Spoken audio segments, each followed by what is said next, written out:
Spanish language newspaper. And I grew up in South Texas, lots of Garcias and Fedeses and Gutierrezes and not too many Bruzones. And I was curious about that name. And I said, "Where are you from?" And he said, "I'm from Cuba." I thought, "My, how did you end up here?" He said, "I'm a Christian and I was a missionary to Ecuador. From Ecuador, I immigrated to Texas. I've been here for 3 years." I said, "How long was your family in Cuba, sir?" He said, 4 generations. I've often thought that when the isms come to America, socialism, fascism, communism, Marxism, that we think that they're going to come with purple spots.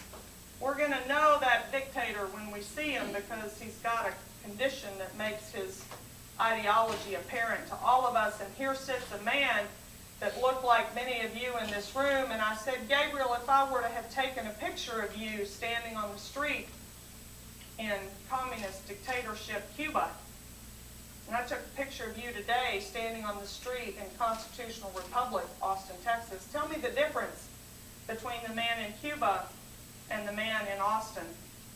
And he said the man in Cuba had no dreams.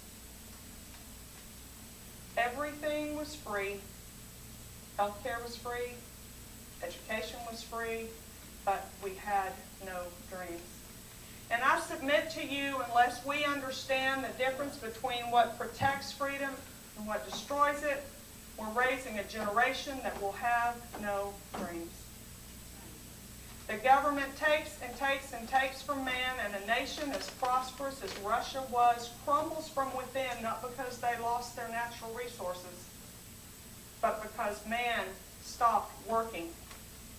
When the government takes from you the product of your labor, you quit producing.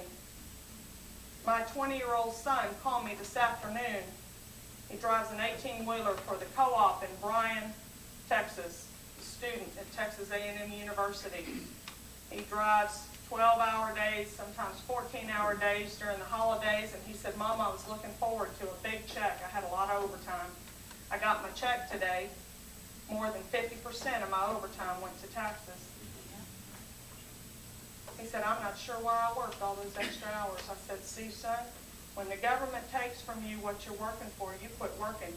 You'd have been better off sitting at home or digging a fence post hole for somebody else down the road and earning a little bit of money than working overtime." When we take, we quit producing. Talk about the economy and the state of the economy in Texas. It is oppressed because of the government burden that it is carrying. I got fact-checked by the Fort Worth Star-Telegram after last week's debate. We've all heard the governor telling us what a great economic condition the state of Texas is in relative to our neighboring states. I have said being on the high end of a sinking ship is nothing to boast about. That's right. I hate to analogize Texas to a sinking ship. I don't want you to think that we're there. But if we don't change our course, we will be California. We will find ourselves bankrupt as they are. And here's why. The state of Texas, when Governor Perry took office, was $12 billion in debt. We are today $31 billion in debt. Our debt has tripled in 8 years. We have a constitutional debt limit ceiling in Texas that says we cannot spend more than 5% of our income in the payment of our debt. We currently spend 4.85% of our income in the payment of debt. If we do not take on another dime of debt in the state of Texas, Texas will get out of debt in 2047. We've been told we have a balanced budget. We have a balanced budget because we're making our note payments. We're making the minimum on the credit card. None of us in our home, if we spent every dime we made and tripled our debt, would call it a balanced budget. We cannot make good decisions in our home, in our business, or in the voting booth if we are given a false set of statistics and information about our state.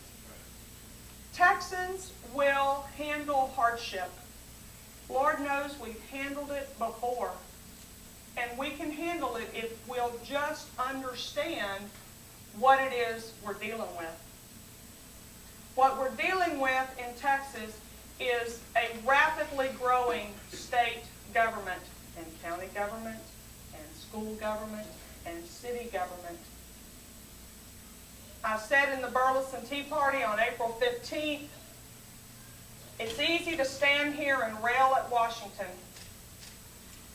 One of our founders said, you know, the real American Revolution was a revolution of ideas, a turning away from the old and a moving to a new set of ideas. We have all been reared in a nation where every time there's a problem, we all look to the government to solve it.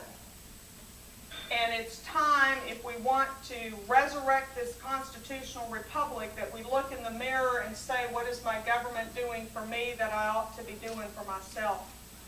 We cannot continue to look to the government to solve every ill that we face as a society and expect to have freedom and prosperity.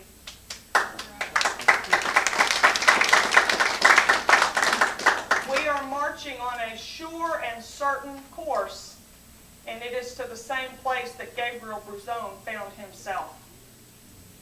So, maybe not the convenient answers, maybe not the easy answers, but the answers that will restore freedom. And freedom is a funny thing. Where there's freedom, there's prosperity. And you've probably heard, I don't know how old I was before it finally sunk in, a rising tide floats all boats. The poor are less poor. The wealthy are more wealthy. Everybody prospers when the country prospers. I'm going to get thrown at me, and you're going to hear this false argument of the regressiveness of a sales tax. I got news for you. Every tax is regressive. Every tax hurts the poor more than it hurts the wealthy.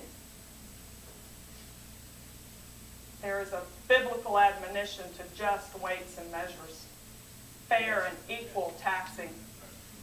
Every citizen benefits from government service, and every citizen has to help carry that burden.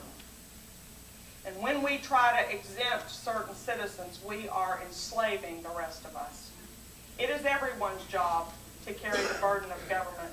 But that burden ought to be a lot lighter than what it is. It's doing more than it should. We should not be spending 1/3 of the resources of the state of Texas. Taxes, resources taken from you for health care in the state of Texas. We ought not be spending 1/3 of resources taken from you for public education in the state of Texas. We need to reallocate those resources to the proper jobs of state government, like roads. We have been choked. Gotta have more money for roads, gotta have more money for roads. While the money that we've been allocating for roads is taken into health care and education. Let's put money back where it ought to be, and state government will right that ship. That's not going to happen overnight. It's going to take some time. I had that conversation with my 25-year-old daughter. I'm real concerned. I'm a registered nurse by profession.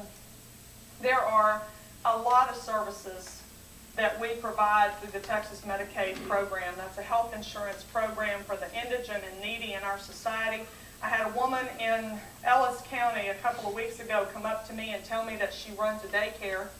And she said, you cannot believe the abuse in the Texas Medicaid program. Half the kids that I keep are Medicaid kids, and their mamas take them to the doctor all the time when there's nothing wrong with those kids. Every time there's a sniffle, they run into the doctor. We're paying for doctor's visits, and we're paying for medicine when 2 Tylenol would work just fine. We've got patients in long-term care facilities in this state that are on ventilators, and their care is paid for by Medicaid. There's a fine line to walk there. You don't want those services cut off, because those patients will die if there isn't care there for them. And yet we have to begin to recognize that health care is not government's job, period. Period. A free society rests on three pillars: individuals and families, churches and communities, and the government. The government has no business providing health care. Your health care is your responsibility. You got a headache? Take 2 Tylenol. 2 Tylenol don't work? Ask Mama what she thinks you ought to do. And when your family can't help you, then you go into your community and you find a health care provider who can meet your needs. Your government cannot help you. It is not government's job.